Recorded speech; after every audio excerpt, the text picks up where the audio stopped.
নমস্কার বন্ধুরা, আজকে আমি একটা খুব সিম্পল রান্না দেখাবো, বাবদা মাছ বড়ি দিয়ে ঝাল।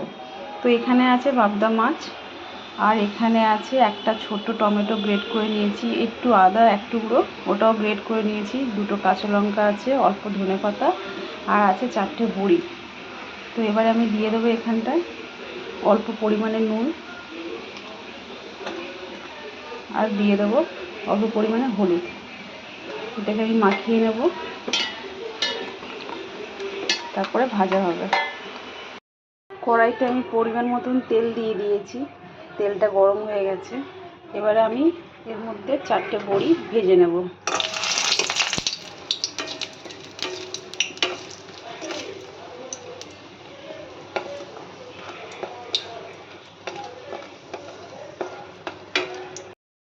বড়িটা ভাজা হয়ে গেছে, তুলে নিয়েছি। এবারে দিয়ে দেবো মাছটা।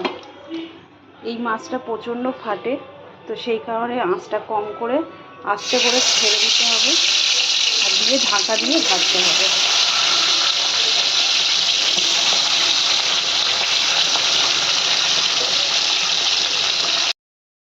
মাছটা ভাজা হতে হতে আমি এখানে দেখিয়ে দেবো, এখানে আছে টমেটো আর আদা গ্রেট করাটা।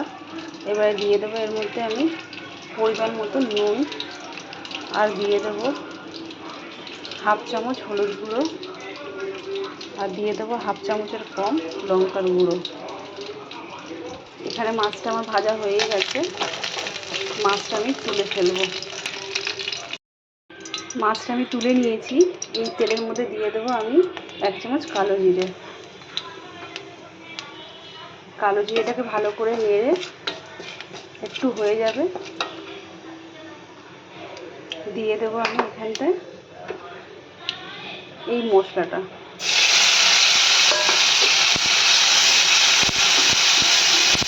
মশলাটা ভালো করে কষানো হলে 1 বাটি জল দিয়ে দেবো।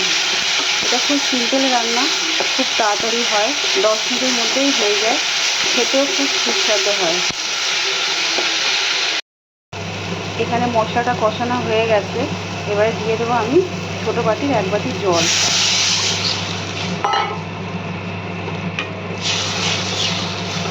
জলটা ফুটে গেলে মাছ আর বড়িটা আমি অ্যাড করব। এখানে জলটা ভালো করে ফুটে গেছে, এবার আমি দিয়ে দেবো এর মধ্যে বড়িটা, আর দিয়ে দেবো মাছ। এই মাছটা বেশিক্ষণ ফুটবে না, কারণ মাছটা খুব নরম মাছ আছে, খুব তাড়াতাড়ি এটা হয়ে যায়। 5 মিনিটের মতন ফুটবে, তারপরে হয়ে যাবে। এইখানে আমার মাছটা পুরোপুরি কমপ্লিট হয়ে গেছে। এবার আমি নামাবার আগে দিয়ে দেবো এই ধনেপাতাটা। ধনেপাতাটা নামাবার আগে দিলে গন্ধটা খুব সুন্দর হয়।